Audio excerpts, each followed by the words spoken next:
This is AUGforums.com Real Talk. First, thank you to our sponsors, APS Payments, Kenzium, and DataSelf. You can learn more about how our sponsors work with Acumatica by going to augforums.com/sponsors. My name is Tim Rodman, and I'm coming to you live on Thursday, November 19th, 2020. This is episode number 32, the Acumatica Manufacturing Edition, Past, Present, and Future, with John Schlemmer. John, thanks for coming on today, and I'll let you go ahead and introduce yourself.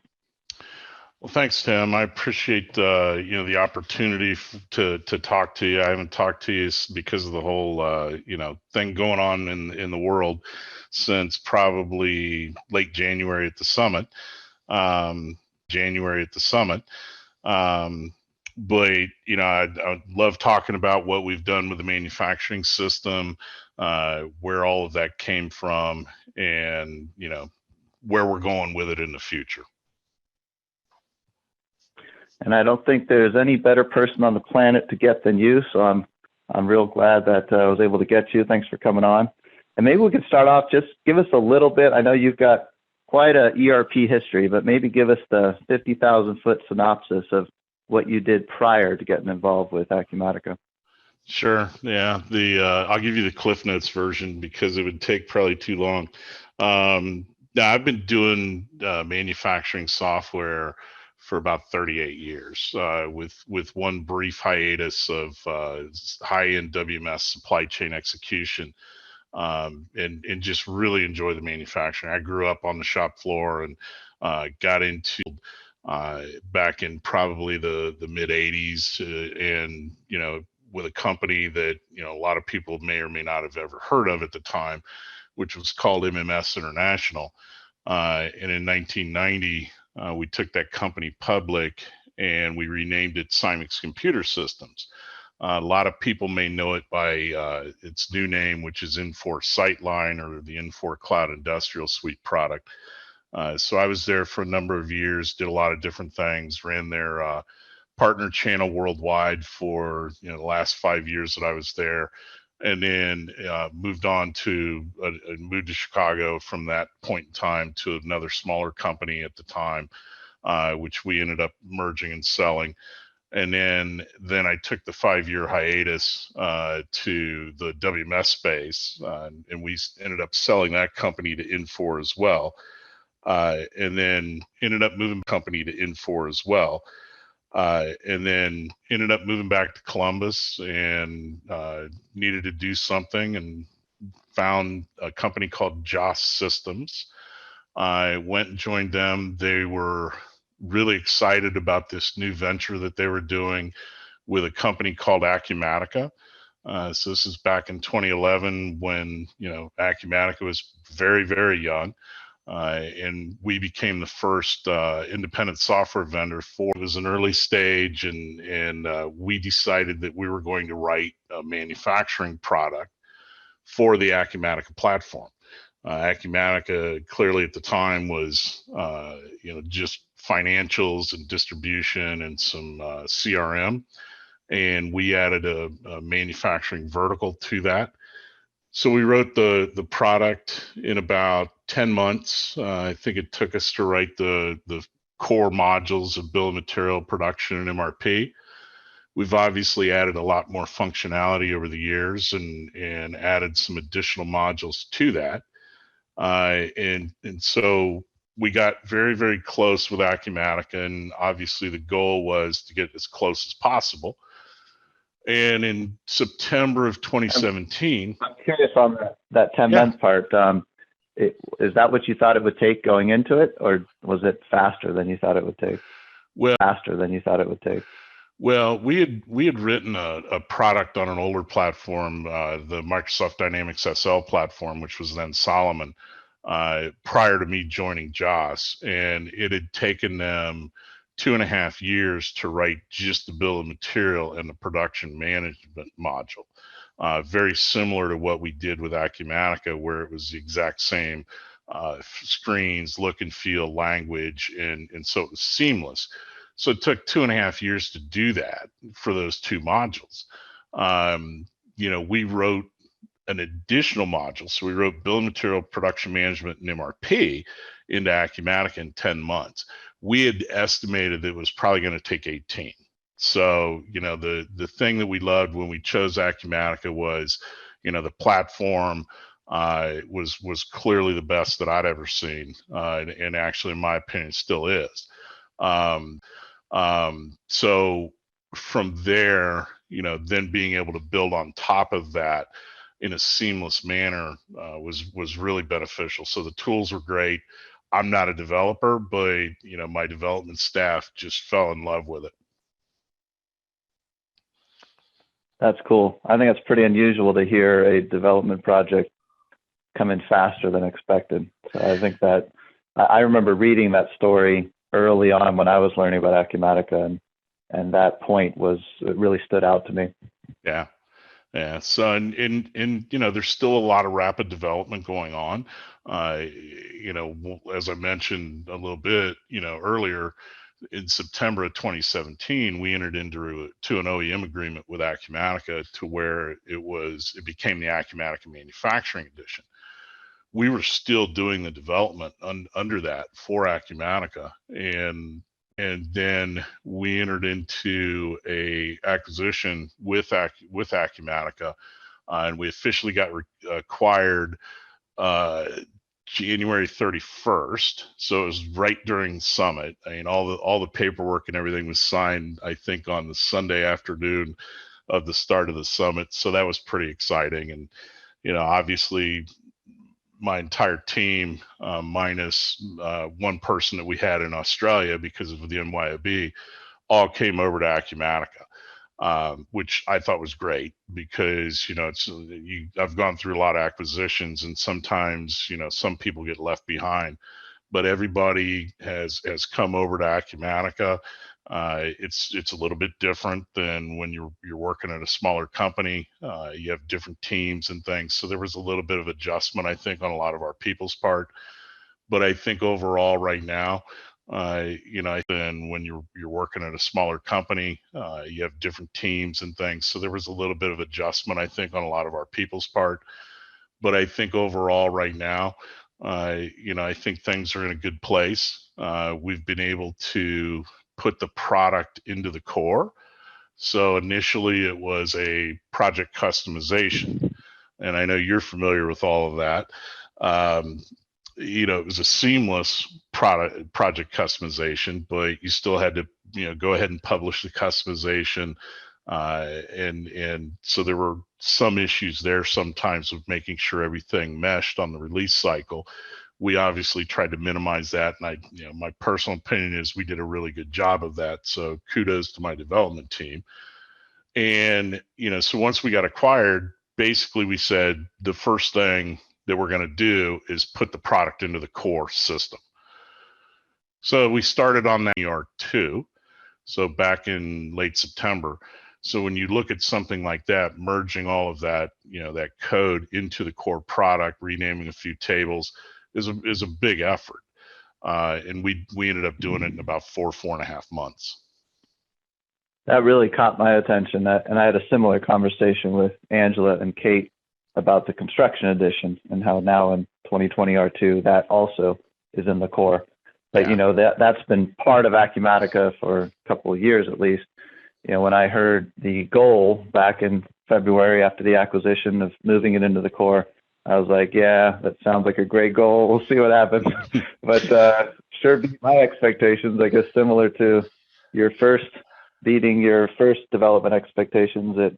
It came in, within less than a year of being acquired. That's pretty amazing.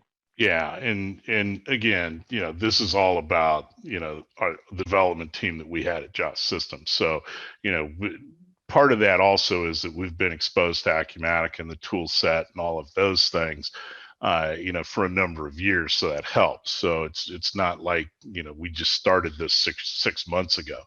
But again, we strive to write all of our code within the Acumatica SDK and with all of their stringent processes for code writing and things. So I think a lot of that helped in getting everything into the core, and we're really excited with it now as it is part of the core product.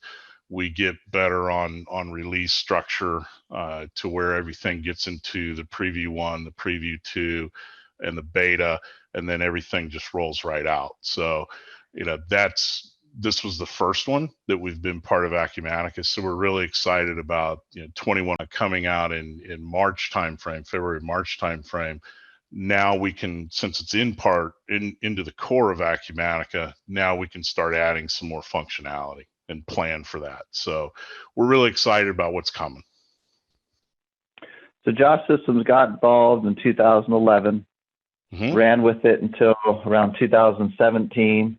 And my understanding of that OEM agreement is that legally it just allowed Acumatica to be on the price list and people to buy it through Acumatica or through their VAR. It didn't really change anything on the development and delivery side. It's just a white label way of doing it. Is that right? 2017. In essence, yeah. I mean, we still maintained all the development.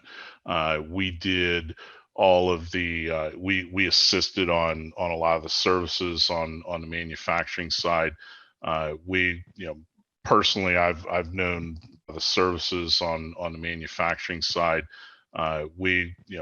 Personally, I've known Todd Coons, their director of services, for a long time, and we work very closely together to make sure that on a delivery standpoint that the VAR themselves could actually deal with the financials and the distribution. But when it came to the manufacturing, if they weren't certified to do that implementation, then they could contract with us for implementation assist. Very smooth, very streamlined. And we had a lot of successful implementations that way. We also did a lot of education and training within the Acumatica University. Again, that was by design, so that we had all of this that we could train and certify people exactly like Acumatica. So I think, our goal at Joss Systems was always to be a part of Acumatica, even though we're a separate company. And I think we did a really good job of that, which I think is why it's made it so smooth during the transition and the acquisition. Then the acquisition happens at the beginning of 2020. And now it wasn't just an acquisition of the product. As you mentioned, it was an acquisition of the whole Joss Systems, including the employees moving over. If we then go back through that, back to the original design part of it, I've heard you talk about this. What originally was the target market? And I've heard you use some industry SIC codes to describe exactly what the manufacturing edition was designed for originally. And then maybe we could, after you do that, we could take it up to maybe some new areas you're looking to get into. Sure. Obviously it was, primarily do that. We could take it up to maybe some new areas you're looking to get into. Sure. Obviously it was, primarily targeted for the discrete manufacturing industry. We grew out of the electronics. That was one of our first customers. So we were very strong in the electronics industry, PCB boards, things of that nature, capital equipment. I have talked about certain SIC codes and NAICS codes. I try to stay away from that because the product's so flexible and configurable that you can get into different industries. So I typically talk about more environments within manufacturing. So make to order, make to stock, configure to order, assemble to order, batch processing. So we also have always been able to handle batch process. So people get confused when they hear just and process. And the one piece that we didn't do was what I call pure process, which is, people having co-products and yield explosions and things of that nature, joint products, laboratory systems. So we were really never in that industry at that time. But we do have a lot of people that do batch processing, nail polish, cosmetics. We've got a beer manufacturer. So people instantly assume that has to be a different system, and our system's quite capable of handling that. So those were the primary markets we were into. When quick comment on go ahead. The process. So there is also now that the company eWorkplace apps who created Batchmaster, who are now doing the pure process manufacturing side. I think it'll be interesting, this position, but it's definitely being handled all in the Acumatica framework. It is. So, and I've been heavily involved with the workplace apps people, and they pick my brain. If there's very little to be picked here anymore, but they pick my brain about how we did things at Joss, because that is a really good model. If you want to be that seamless. So there's been some things that we've had discussions with them about how we did things at Joss Systems, and how we wrote the product and within the Acumatica framework. And they're doing a really, really good job. They've come out with their quality modules in 2020 R2.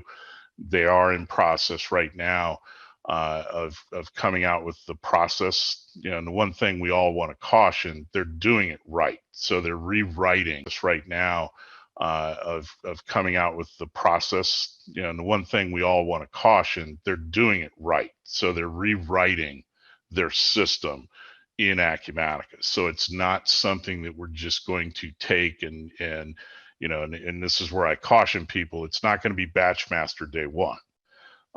Just from the standpoint of, you need to get that core into the system first, then you can start adding a lot of those features that they've got 30 years of experience with. So I think that it's going to be a crawl, walk, run kind of concept, but I've been very impressed with their development and the speed at which they're getting things done as well. Again, they're relatively new to the platform, because they've only been doing it for maybe about a year. And so they're getting much more proficient with the Acumatica platform and how things can, the first release is going to handle certain things, and it's going to be well done. But it's not going to be 30 years worth of development that they've had at Batchmaster. Sounds like the right way to do it. Mm-hmm. Yeah, no, thanks for those comments. I just wanted to bring it up because some people they just think manufacturing, but you're really talking about two different entry points into Acumatica, if you will. You are, but I think, one of the things that we've had these discussions is, where do you introduce that product, and when do you need to do that? So, a lot of people talk about, we do process. Well, a batch process is you can call it a formula, recipe, whatever you want, but it's a finite set of materials that go in and get mixed together to produce, nail polish as an example. So, you've mixed this up in a vat, you've got a big batch of product that you may package differently into 2-ounce vials, 4-ounce vials, 10-ounce vials, whatever.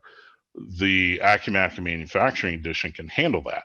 So one of the big things that we want to do, and we're working on, right now, is to help define, when you are talking to prospective customers, what is it that we need to understand of how their business operates, so that we can introduce the correct product. And I think that's going to be the big key.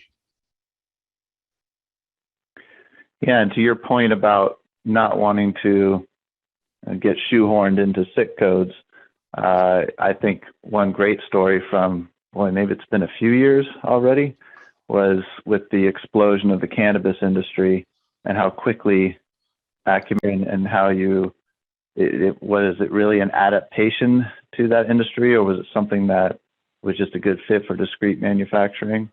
How did that whole thing go? Well, it's kind of interesting how we got into that, but very early, this would probably have been 2013-ish timeframe, we sold a company that's a tree farm. And you don't really think of a manufacturing system in like a tree farm, but it actually fit quite well.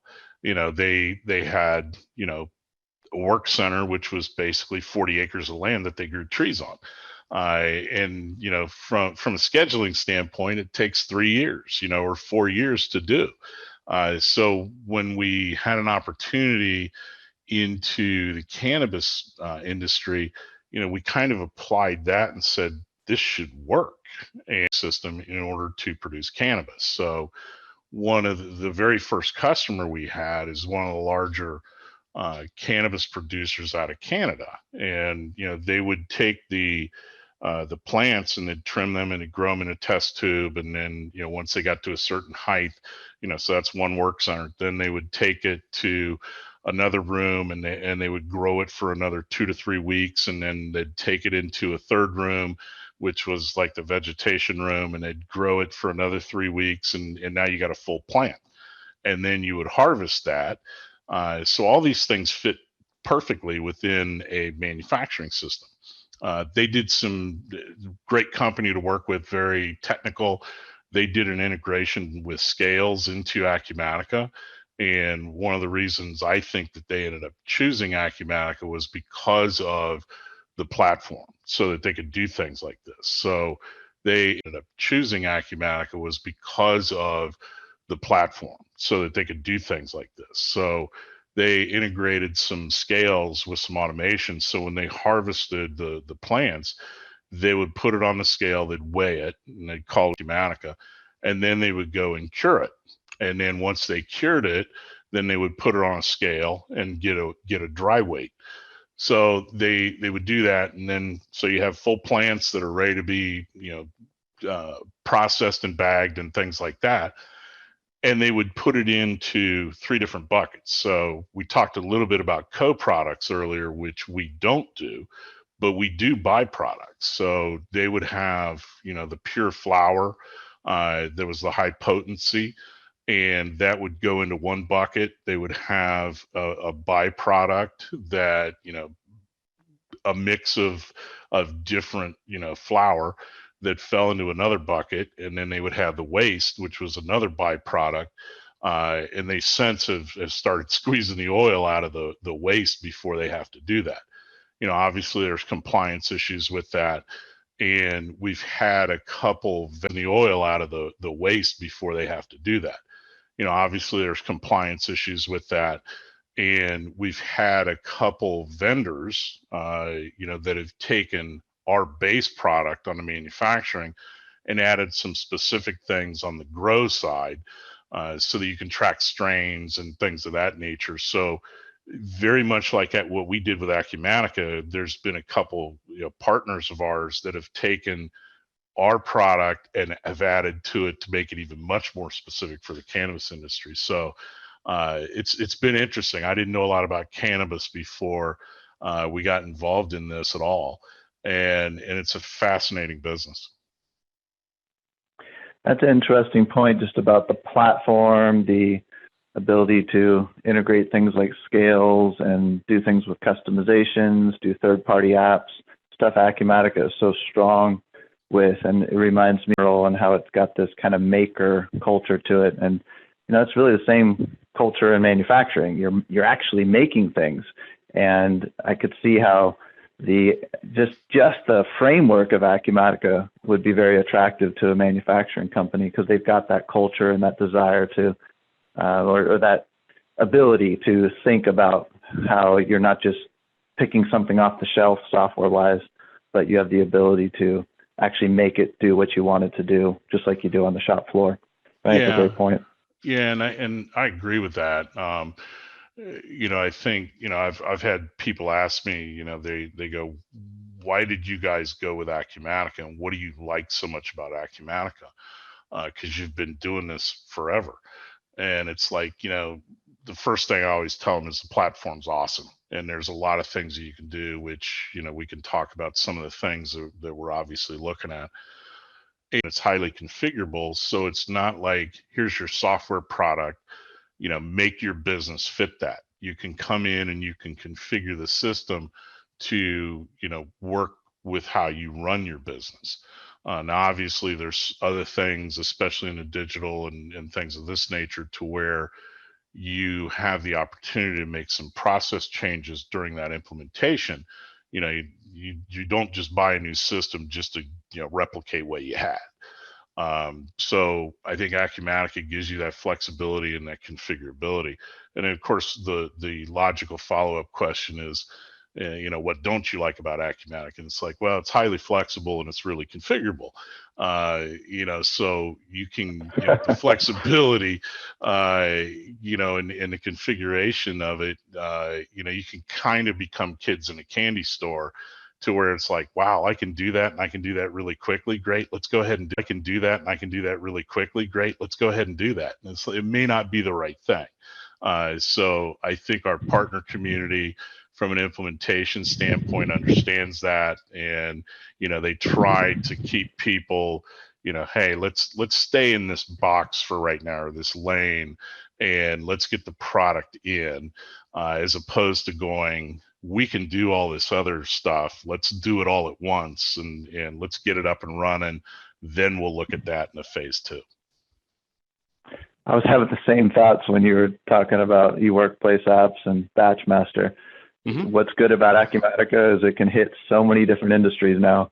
What's challenging about Acumatica is that it hits so many different industries. And it seems like as Acumatica continues to grow and get almost more horizontal even than it already is, which is pretty horizontal, the importance of a good VAR consulting which is pretty horizontal.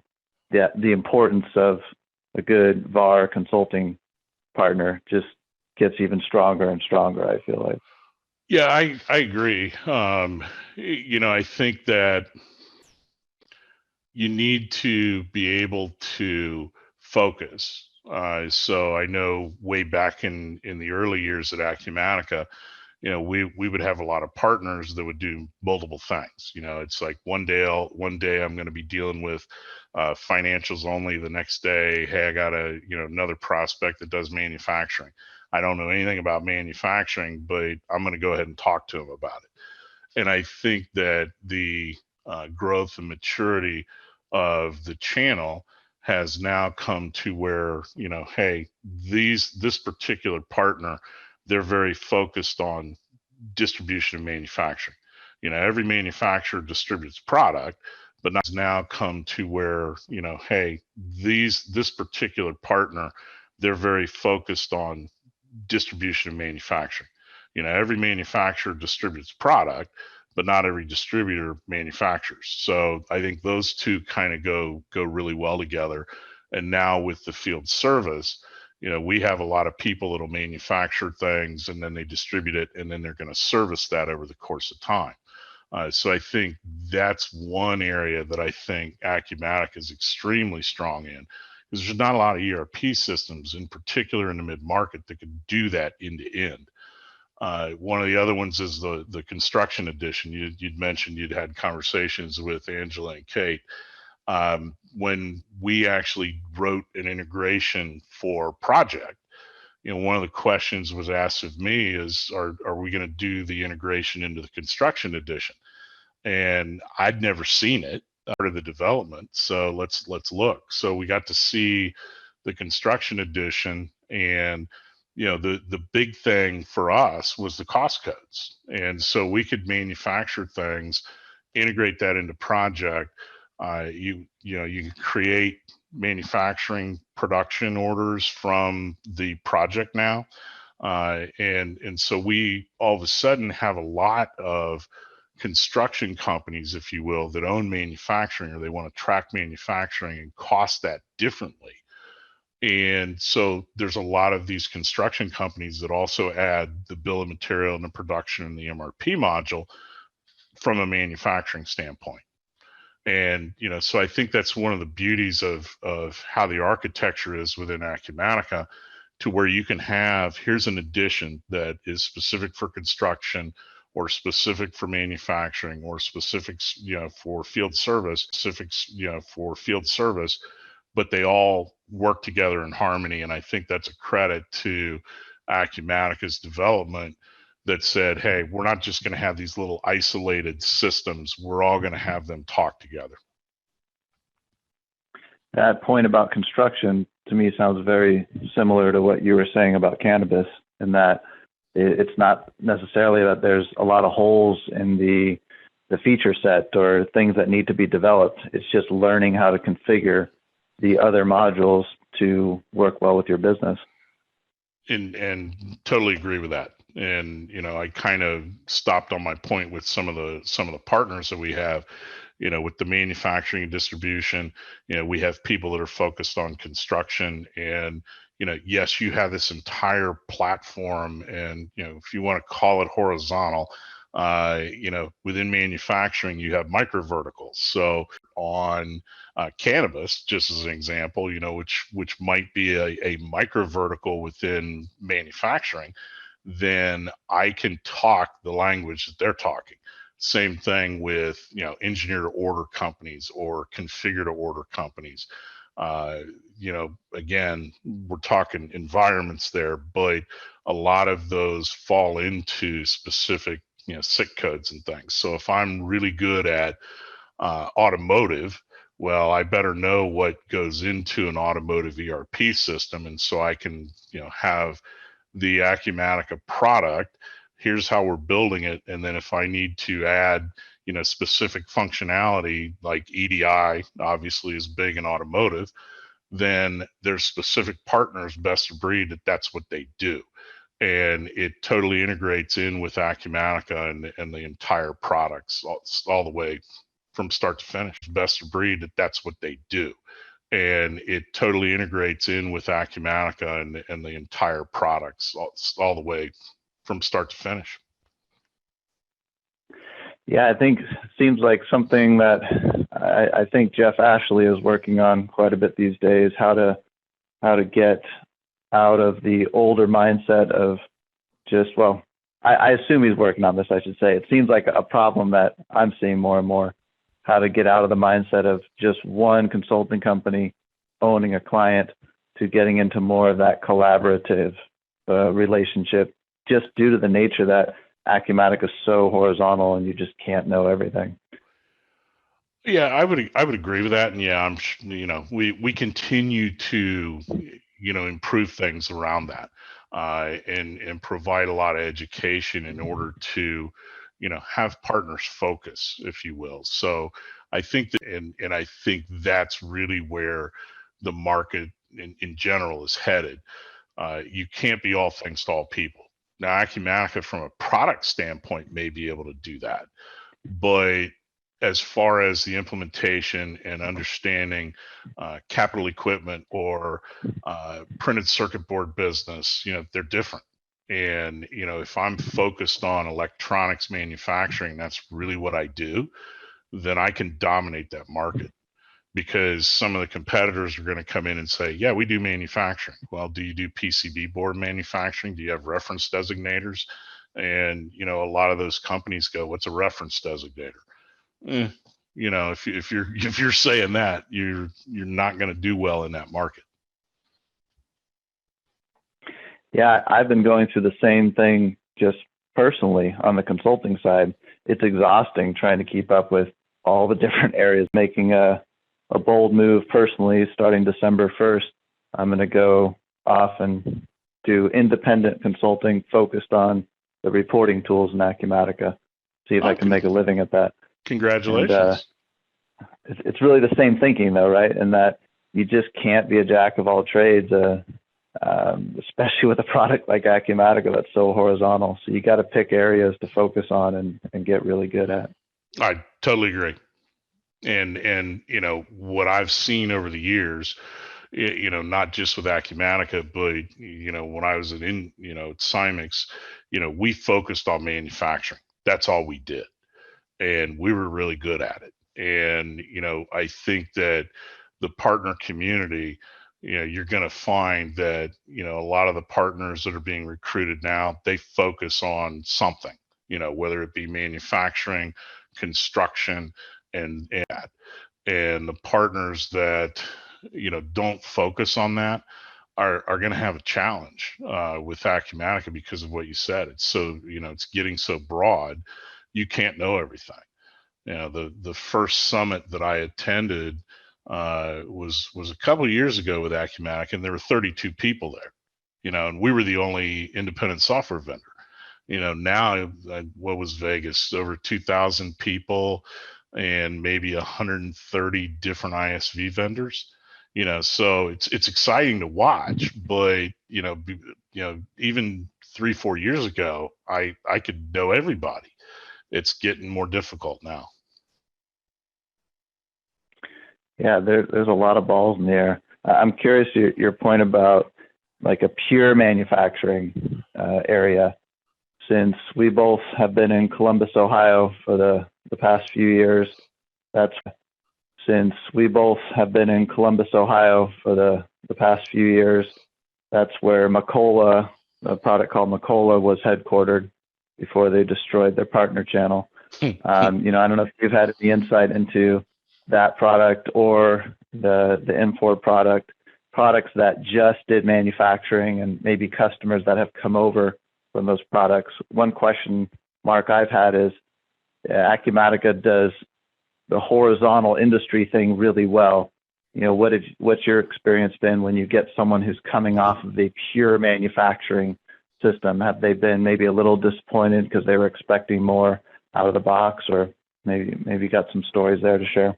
Oh, I do. Yeah. So probably the best one is a good one is Macola, but because there was a very large Macola VAR in Columbus area, and I got because there was a very large Macola VAR in Columbus area, and I got a call from Acumatica. This is before we were actually.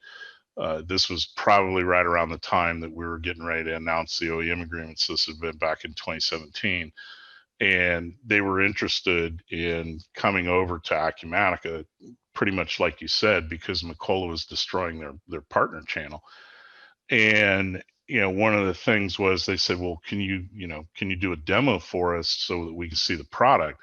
And I said, you're 20 minutes away. We're like 20 minutes from one another. Why don't you just come over for half a day? And they did. And it was the first time I'd ever met them. And we ended up spending about 3/4 of a day with them. And just because they got so excited. And I think that as we went through the process and added features, I was always caught that have been doing this for 40 years. I hope they have all the functionality. We may not have all that functionality yet, but the platform is so far superior to anything that they're running on, and we're going to get there. So this Macola VAR came over, and basically after we got done, I remember his comment was, there's a lot more here than what I was expecting. So, and that obviously made me feel good because it meant that we're doing some of the right things. But I've had a lot of people over the years tell us that, based on where we were in the evolution of the development of the product, they've been surprised at how robust it has been. And I'm probably the worst critic of the manufacturing product. So I'm always kind of going, well, we don't have this or we don't have that. And this or we don't have that. And the people that have come in and we've done training to they're going, you got to stop that. You guys have a really great product, and it fits, and it's got enough functionality, and which is great to hear, but we still got a ways to go. That seems to be a recurring theme in this conversation of setting expectations properly and then even exceeding them, going all the way back to 2011 when you first wrote the modules. Yeah, I mean, I've been doing, like I said, I've been doing this a long time, and I think software industry kind of gets a bad reputation, overall in certain instances, to where people are demonstrating things and they're not fully there, or it's a PowerPoint show, or here's what's coming.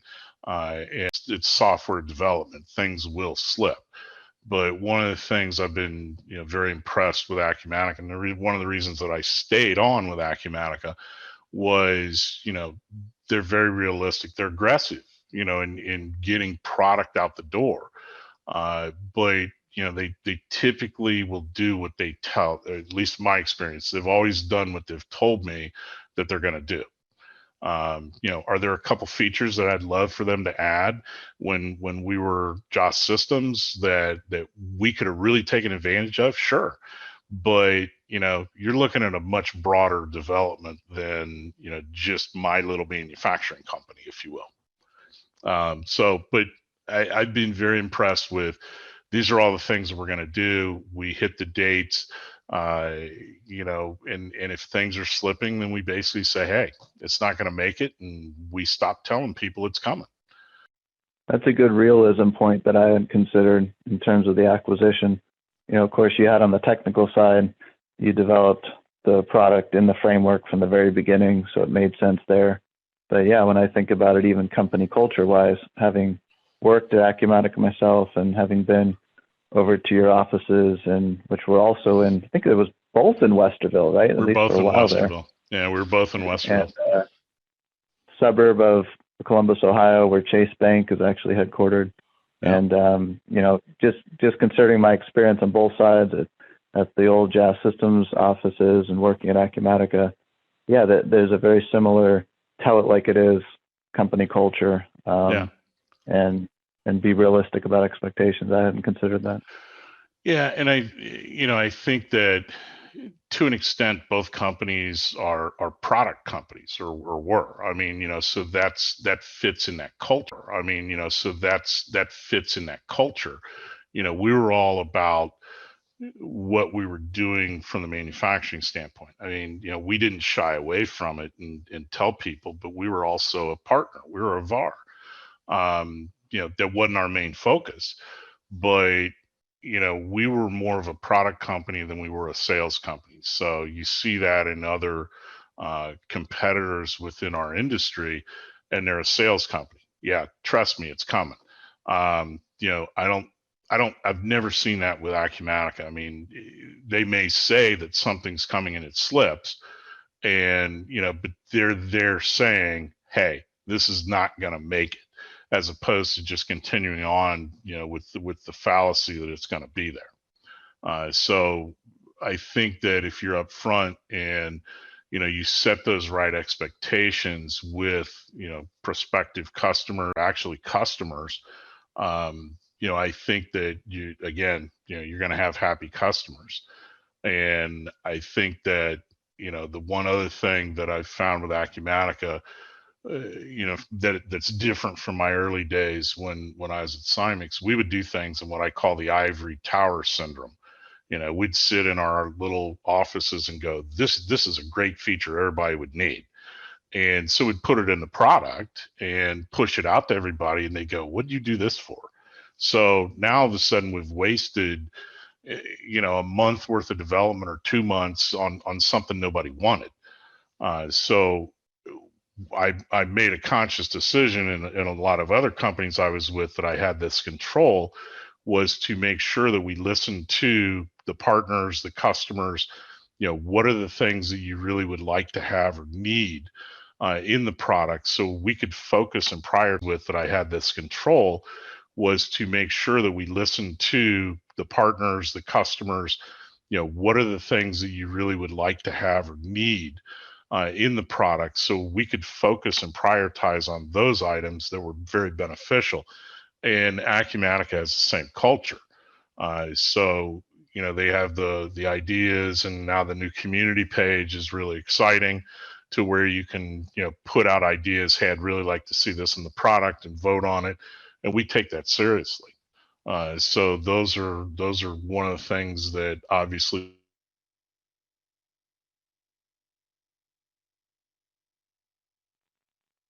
Oh, John, I think I lost you for a second there. While you're getting back on, all this, add to that, that's one thing I've really liked. It's been out there for a few years now, although I think it's really just mentioned, moved into the new community site, which is a broader site that includes some online forums, and it's got all the ideas that you can put out there for suggestions, and people can vote on them. That's all part of community.acumatica.com now. And that's one thing I really like about the acquisition, that now you've got one place for making suggestions on the core product or manufacturing as well. How has that been for you? I mean, is that a big deal to you, or is it, just logistically getting all those ideas in one place? Yeah, can you hear me now? I'm back. Yep, I can hear you. The joys of the world we're living in today, being totally remote. But no, I think that the whole community page is really, really exciting to me now. Really exciting to me now. The difference that we had, I think, at Joss Systems is we've always kind of been within the Acumatica world. So you could, make suggestions on Acumatica's, ideas page about manufacturing, and then those would flow back to us at Joss Systems. So I think that we've always had that, but obviously, now with, a much tighter, because we're Acumatica, a much tighter view of different teams, it's only going to strengthen. But yes, I think it's great that Acumatica allows people to make those suggestions and then acts on them. And that's a great point you made about not only being a product company that truly invests in the product, but not being an ivory tower product company, and that you're someone who really needs it or who really thinks it's a good idea. And so flipping what has traditionally been developers working on something and then pushing it out, it's almost like the community is pulling the features out of the developers rather than them pushing it out to the community. Yeah, agreed. And there's always going to be certain things, not just Acumatica, but any software company, that they're going to say, we have to do this. And any company that I've been with software wise, there's certain things that you really need to do for that product. And then the goal, though, is to say, hey, 50, 70%, take your pick. We want those coming from the customer, or our customer, could be a VAR, could be the end customer for the VAR. Those are the things that we want to focus on putting into the product. Now, there's these other 30 customer, or our customer, could be a VAR, could be the end customer for the VAR. Those are the things that we want to focus on putting into the product. Now, there's these other 30 things that, we're going to do from a technology standpoint, that customers may not even request, but we know that we have to do it. So as opposed to saying, hey, 90% is coming from us and you get a little measly 10%, I think the other way around is much more efficient for us as a vendor, but then also for the customer, they get a much more robust, usable product for their business. I totally agree. Maybe we could shift gears a little bit and come back to, you mentioned the original modules were the bills, material, the production management, the MRP. Before even the acquisition, you could talk about the current state of the Acumatica edition from a module standpoint. Sure. Obviously the core modules being bills of material and routings and production management and MRP, I mean, that's pretty much almost every manufacturer is going to need that kind of stuff. Then some of the other things that we added were a product configuration module that allows you to go out and pick and choose rules-based, hierarchical. It does dimensional. So if you're in windows and doors as an example, and I've got a standard door, great, I go ahead and make it. But then Tim Rodman calls me because he's building this big custom house and he wants a 4 foot wide by 9 foot tall door. And so you can put in those dimensions and the system will actually calculate the material that you need and some in a unbelievable way. they're building trucks with it. One just comes to mind. They're building trucks from scratch. They got a chassis that they buy, but everything else is custom. So that was one module that we came out with. We came out with an estimating module. So within Acumatica, you could always do quotes out of the sales order, but that required the product to already be in the system. With the estimating module, and this gave us, an entry point into more of a job shop and more of an engineer order, markets, to where you could go in and say, okay, I've never done this before, so I'm going to go ahead and I'm going to build that. And until I get the business or the order from my customer, I don't want this in inventory and cluttering up my inventory file, and all of a sudden, and until I get the business or the order from my customer, I don't want this in inventory and cluttering up my inventory file, and all of a sudden, I've done 10,000 estimates, of which I've won 1,000 of, so I got 9,000 parts in here that I got to get rid of. So you don't have to have those item numbers in your system through the estimating side until you need to. And then we wrote some processes to automatically create those and make it very easy.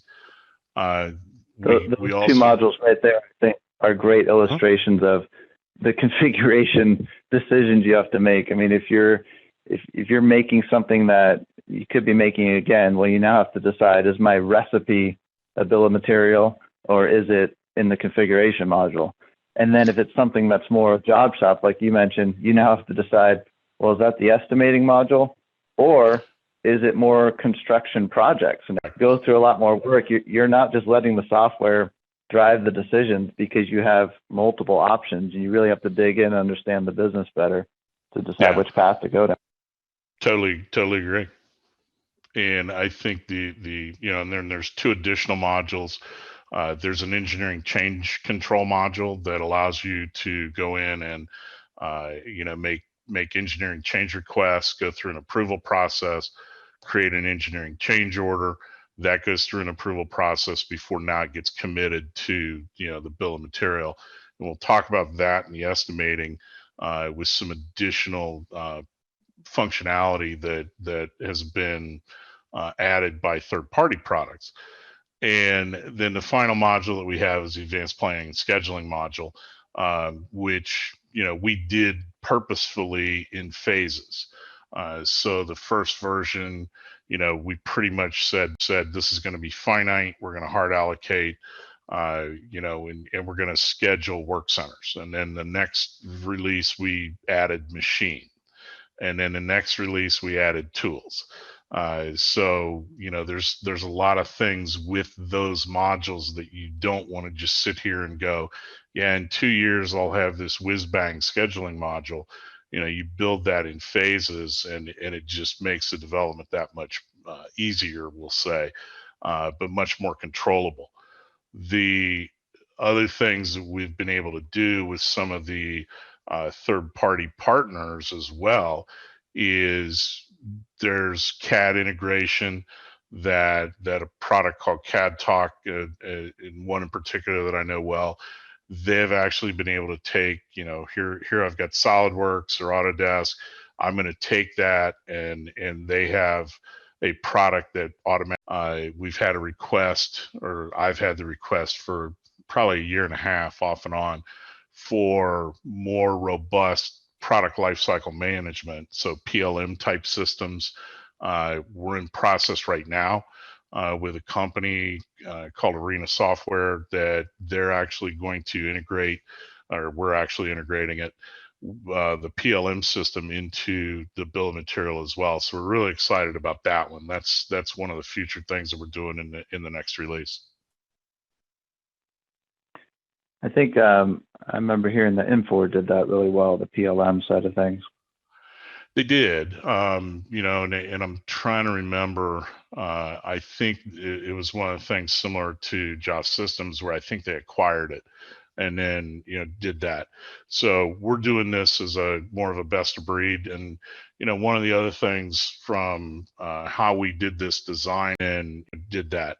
So we're doing this as a more of a best of breed. And one of the other things from how we did this design with these additional modules is not everybody needs them. So we tended to modularize those from a pricing standpoint as well.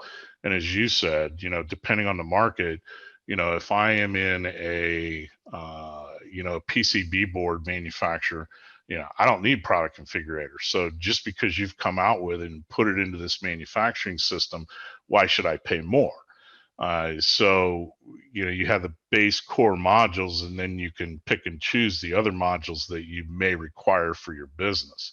And I think that's a really ideal and key point to make as well, because back to the construction piece, construction people, they may not need advanced planning and schedule we're going to use. So I think that was one of the decisions we made a long time ago.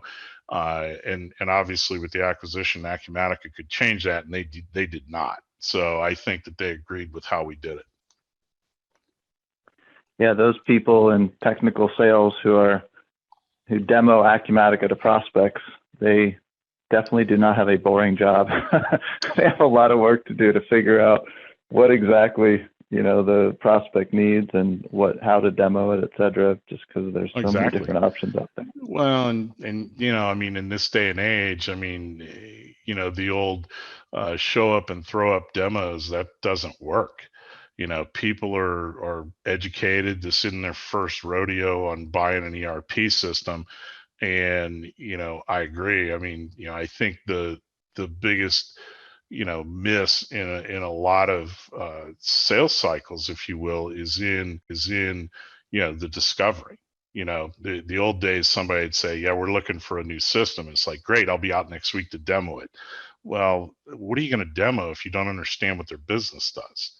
And, so when I understand what the business does, now I can configure Acumatica to run in their business. But I agree with you. It's, the pre-sales people, it's a big job to do that. Yeah. You got to know a lot of different areas. Mm-hmm. I'm curious, but I think going back to your, oh, sorry, go ahead. You finish well, I think that gets back to what we were talking about earlier, where you can't be all things to all people.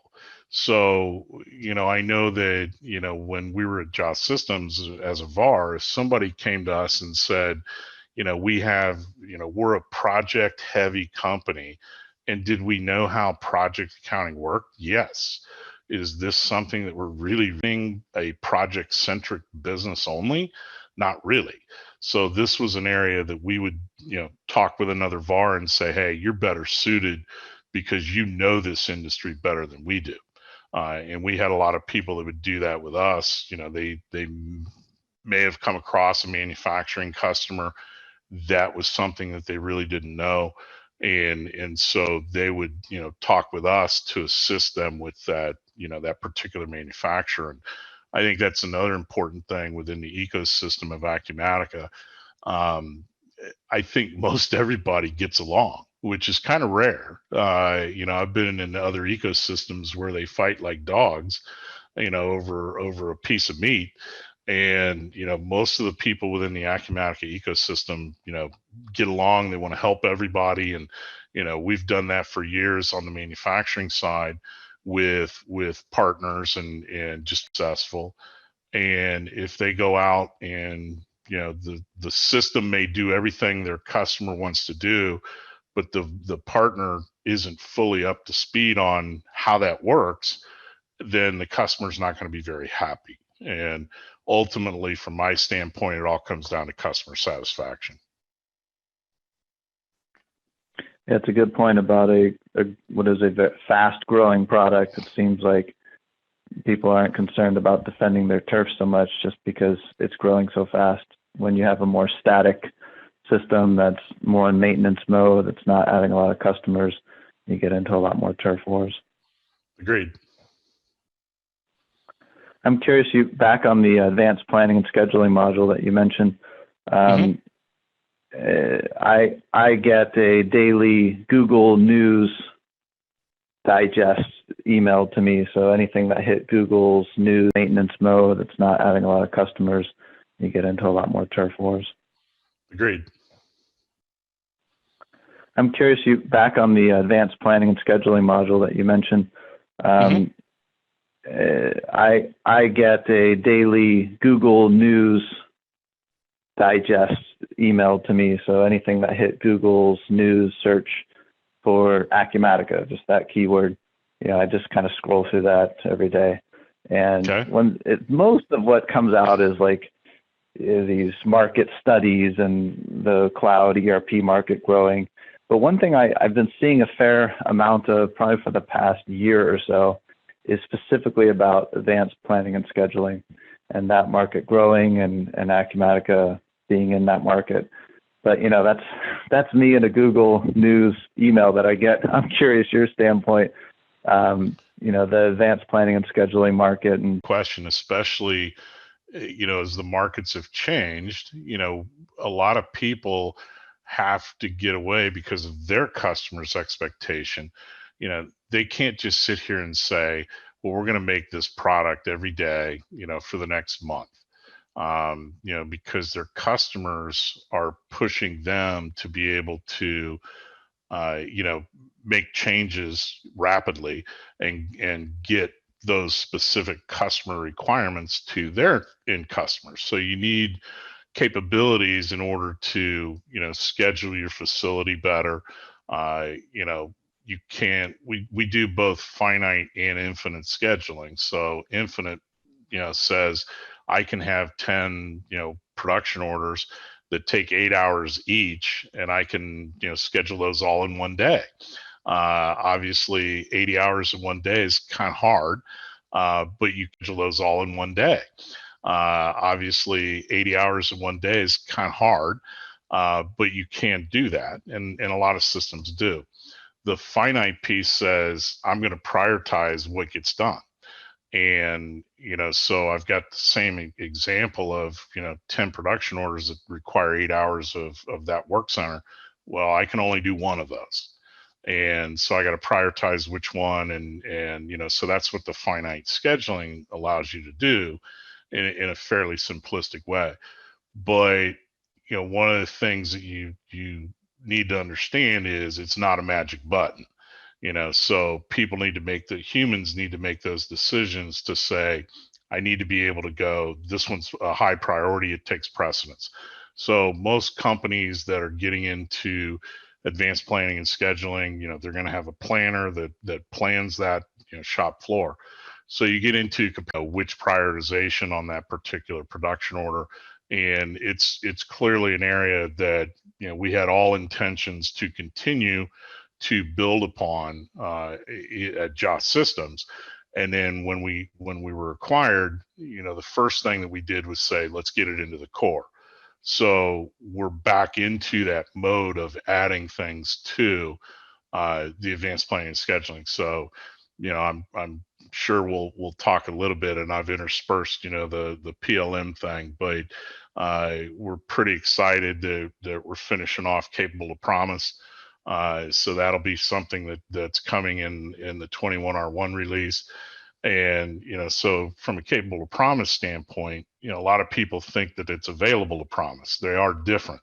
So available promise is typically in the distribution space that says, I've got so many on hand, I've got so many that I'm buying in and putting in they are different. So available promise is typically in the distribution space that says, I've got so many on hand, I've got so many that I'm buying in and putting in my inventory. And so if you want it on such and such a date, based on everything in my system, I will have it available to promise you. Capable of Promise takes that a step further, where it looks at, do I have the capacity in my production facility in order to make this? So what this allows you to do is, from an ordering standpoint, I'm in the sales order side and I say, hey, can I make this and get this to somebody in the time frame they want? And, so now we're going to have that capability in 21R1. So that's we're really excited about that. People have asked for that, and it's just the next evolution in the advanced planning and scheduling. So it's not a new mod in 2021. I guess that's kind of hard to say. 2021 R1. That's what are some of the things that realistically we might expect to see there, and then also moving forward, what kind of things do you think Acumatica is looking to introduce to the manufacturing edition? Well, there's certain things that may not be super exciting, where it's like, hey, we're introducing this brand new module, where everybody gets excited, but there's certain things that we have to do. Capable of promise is one. There's some additional things that go into the schedule that are kind of, people may or may not be familiar with or totally want to utilize, but with move time between operations, things of that nature that we want to add to the scheduling algorithms to where you can tighten that schedule up. So there's a lot of those type of enhancements that are going to be made within the scheduling side.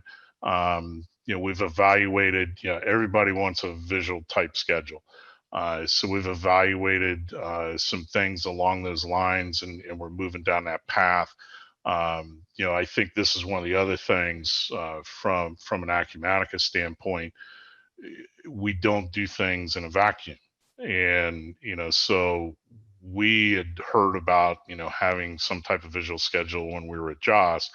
We clearly wanted to do that, and there really wasn't a tool within the Acumatica platform in order to do that. So we were actually looking at doing it on our own, and obviously with things that happened, we decided to push that off. But if you look at the field service side, where they have a that's more visual, that's one thing. And so one of the things that we did was we kind of took a step back and said, well, if we need this kind of functionality for manufacturing, what about project? What about field service? So instead of saying, we need to add these specific tools for each module, which will take, longer, let's settle on, one tool that will cross all these modules. So, we've made that decision, and we're as quick as we can, we're actively working on, getting it much more visual. You hear it a lot. My experience, we had a lot of this, visual stuff, and in the old days with, Visual Basic and those kind of languages, it was easier. And, but a lot of times when you're doing, people call it drag and cool, but you've got very limited data, so it goes pretty fast. But when you drag something across and say, I want this to go here, you've now rescheduled your entire facility. And all of a sudden, if you've got 500 production orders out there with 5 operations, guess what? System's going to take a little bit of time to process that. So there's some other factors involved in really doing it correctly.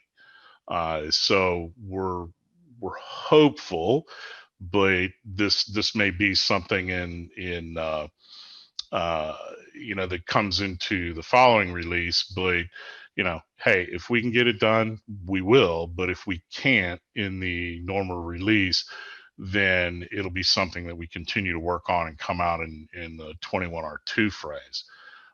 So there's a lot of those things that we're looking at come out in the 21R2 phrase.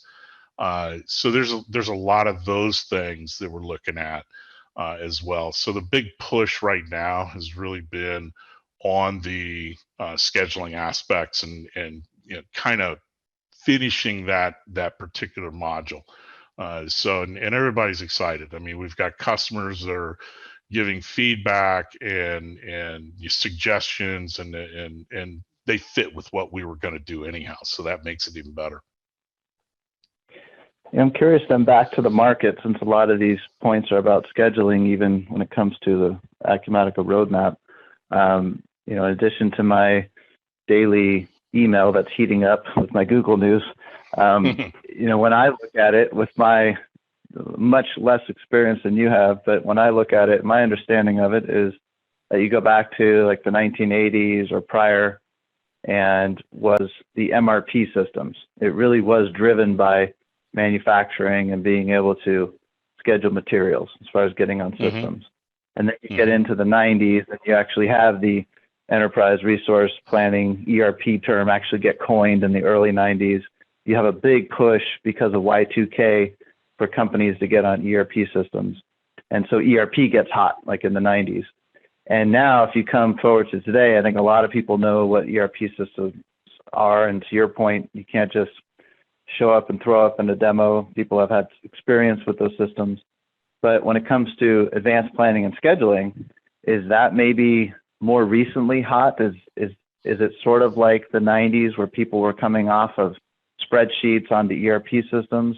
Are they now coming off of spreadsheets? Is that still where it mostly is?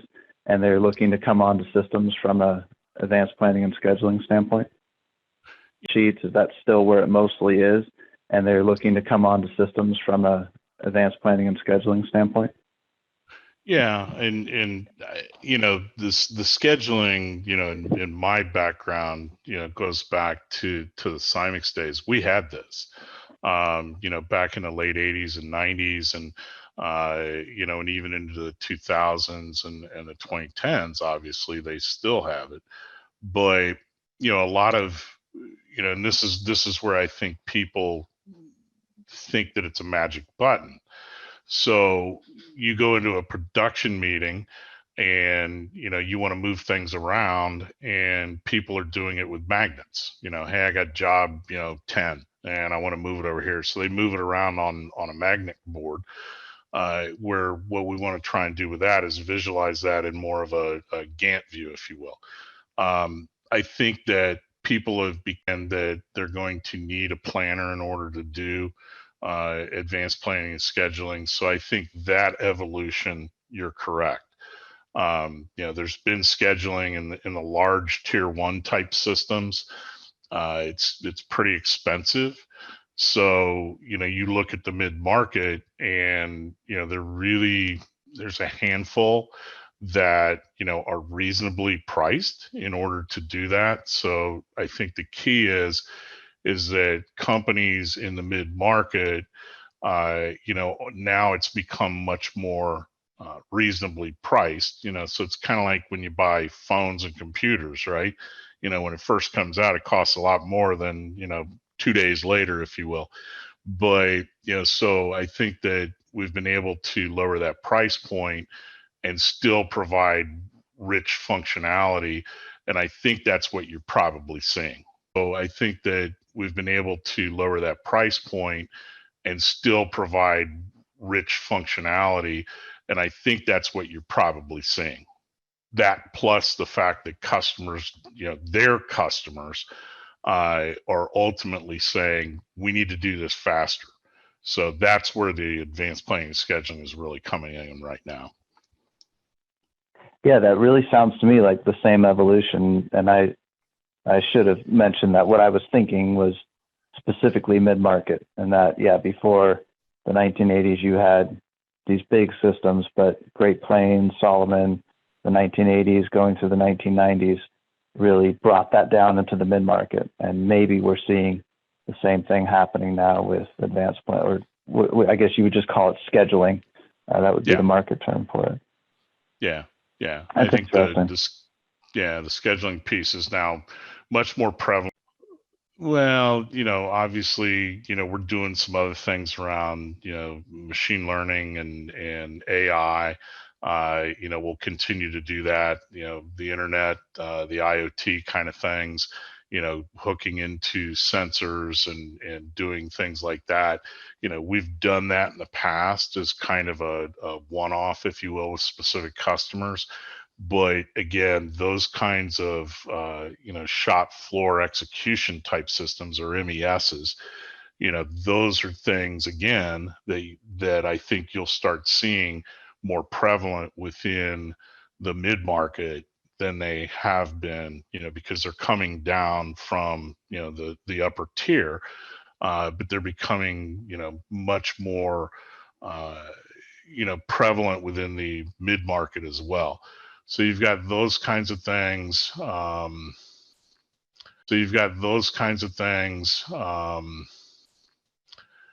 There's always going to be additional functionality that you're going to need to integrate. One of the other trends is robotics. So in integrating into those robots. So we do a lot of things. A lot of people may or may not have heard of Industry 4.0. So Industry 4.0 is very prevalent over in Europe, and it kind of took a while to really get into the U.S. marketplace, and but now when you start looking at and it's kind of a buzzword, but when you look at the things that Acumatica provides, and you break down what Industry 4.0 is you have cloud computing, check, you have mobile, check, so we have most of, and all of a sudden they're in Industry 4.0, and now there's talk about Industry 5.0. So, Industry 5.0 is kind of going backwards, if you will, to a point to where now the humans are getting much more involved. So that integration with the human and the robotics, is really what Industry 5.0 is all about. So we're obviously looking at that kind of stuff in the future. With the platform, that helps us to do those things. So I think it's a pretty exciting, bright future from the manufacturing solution. Yeah, before we start getting chips planted into us, I don't like that part, but I do like the part about just having better ways to interface hardware into Acumatica, and maybe we see something more low code, no code. I don't like that part, but I do like the part about just having better ways to interface hardware into Acumatica, and maybe we see something more low code, no code, even without the fancy artificial intelligence, but more low code, no code ways, something like the device hub on steroids, of interfacing more and more of these hardware things that you find on the shop floor. Well, and I think that's the key, because, way back it was, I've got to write this in assembler or something, which probably dates me. But, so now, like you said, you've got a device hub, and it's much easier, maybe the wrong word, but to where you can plug those things in. They become more of a plug-in as opposed to a development project to get that integration. And I think And I think that's ultimately where we'll get to. The platform lends itself to doing that with, the capabilities, the whole mobile aspect as an example. So, Acumatica had the data collection on the, pick, pack, and ship and receiving and things like that. We had a few third parties that had written that as well, and then they had extended that into the manufacturing. And we ended up. It really wasn't for Acumatica because of Joss Systems. We dealt with the OEM. So one of the big OEMs is MYOB down in Australia, New Zealand, and they had been requesting from us at Joss Systems that we do our own data collection.